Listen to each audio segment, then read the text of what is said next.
جب میرے محبوب صلی اللہ علیہ وسلم کی مبارک عمر 40 سال کے قریب پہنچی تو نبوت ملنے سے قبل 6 مہینے حضور صلی اللہ علیہ وسلم کے ایسے گزرے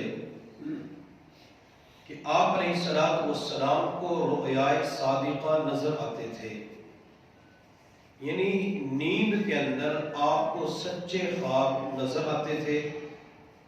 حضور صلی اللہ علیہ وسلم نبوت ملنے سے قبل 6 مہینوں کے اندر جو بھی رات کے وقت خواب دیکھتے تھے تو اللہ تعالیٰ اسے دن میں پورا فرما دیا کرتے تھے۔ اور حضرت عائشہ صدیقہ رضی اللہ تعالی عنہا فرماتی ہیں حضور صلی اللہ علیہ وسلم کو نبوت سے قبل اللہ رب العزت نے جو پہلی چیز عطا فرمائی ہے وہ نیند کے اندر سچے اور اچھے خواب تھے۔ رات کو حضور صلی اللہ علیہ وسلم خواب دیکھتے اور دن کے وقت صبح کی روشنی پھوٹنے کی طرح اللہ تعالیٰ اسے واضح فرما دیا کرتے تھے۔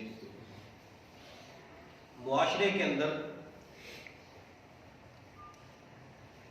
لوگ خوابوں کے تذکرے کرتے ہوئے نظر آتے ہیں، کوئی اچھے خواب بیان کرتا ہے تو کوئی برے خواب بیان کرتا ہے، کوئی نفسانی شیطانی خوابوں کا تذکرہ کرتا ہے، کوئی نیک لوگوں کے دیکھنے کا تذکرہ کرتا ہے، اور بعض لوگ خواب ہی کو اپنی زندگی کا مدار سمجھ لیتے ہیں، اسے معیار زندگی بنا لیتے ہیں اور خواب کی وجہ سے اتنا پریشان ہو جاتے ہیں جس کی کوئی حد ہی نہیں ہوتی۔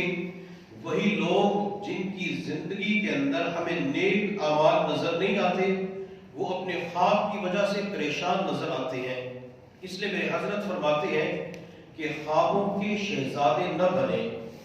اگر انسان کو خواب کے اندر کوئی چیز نظر آتی ہے، اچھی ہے، بری ہے، ڈراؤنی ہے، شیطانی ہے، نفسانی ہے، کیا قبر کے اندر ان خوابوں کے بارے میں سوال ہوگا؟ کیا محشر کے میدان کے اندر ان خوابوں کے بارے میں سوال ہوگا؟ کیا خواب کی وجہ سے انسان کی نجات کا فیصلہ ہوگا؟ کیا خواب کی وجہ سے انسان کے لیے جنت اور جہنم کا فیصلہ کیا جائے گا؟ کیا خواب کی وجہ سے انسان کے رزق کے فیصلے ہوں گے؟ کیا خواب کی وجہ سے انسان کی مشکلات حل ہوں گی؟ خواب تو اللہ تعالیٰ جب چاہتے ہیں تو بندوں کو چیزیں دکھا دیتے ہیں۔ میرے محبوب صلی اللہ علیہ وسلم نے ارشاد فرمایا کہ خواب 3 طرح کے ہوتے ہیں۔ ایک خواب تو وہ ہوتا ہے جو شیطان لوگوں کو گھبراہٹ پیدا کرنے کے لیے دکھاتا ہے تاکہ اس خواب کے ذریعے ابن آدم کو غمگین کر سکے، اور دوسرا خواب وہ ہوتا ہے جو انسان اپنی بیداری کی حالت میں کسی چیز کا ارادہ اور خواہش کرتا ہے، سوچتا ہے، تذکرہ کرتا ہے تو اللہ تعالیٰ نیند کے اندر اسے وہی کچھ دکھا دیتے ہیں۔ اور تیسرا خواب وہ ہوتا ہے جو حق اور سچ ہوتا ہے، اللہ رب العزت کی طرف سے ہوتا ہے، اور سچے خواب کو میرے محبوب صلی اللہ علیہ وسلم نے نبوت کا 46واں حصہ اور جز قرار دیا ہے۔ پہلی بات تو یہ سمجھ لیں کہ نبی علیہ السلام نے جو یہ فرمایا کہ اچھا خواب نبوت کا 46واں حصہ ہے، 46واں جز ہے، اس کا کیا مطلب ہے؟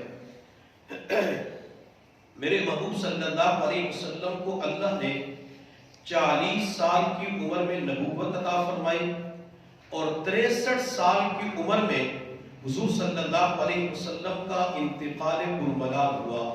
تو 40 سے 63 سال یہ تقریباً 23 سال کی نبوت والی زندگی بنتی ہے۔ اب ان 23 سالوں کی اگر ششماہی نکالتے ہیں وہ تقریباً 46 ششماہی بنتی ہے، تو 46 ششماہی یہ بن جاتی ہے، اور نبوت ملنے سے قبل حضور صلی اللہ علیہ وسلم کو 6 مہینے اچھے خواب نظر آتے تھے، تو اس وجہ سے اچھے خواب کو نبوت کا 46واں حصہ قرار دیا جاتا ہے۔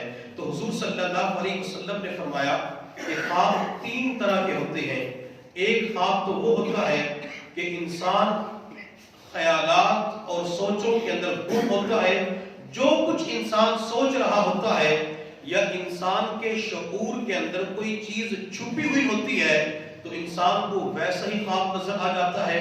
رات کے وقت جس مال کا تذکرہ ہوتا ہے تو خواب کے اندر اسی مال کو دیکھ رہا ہوتا ہے۔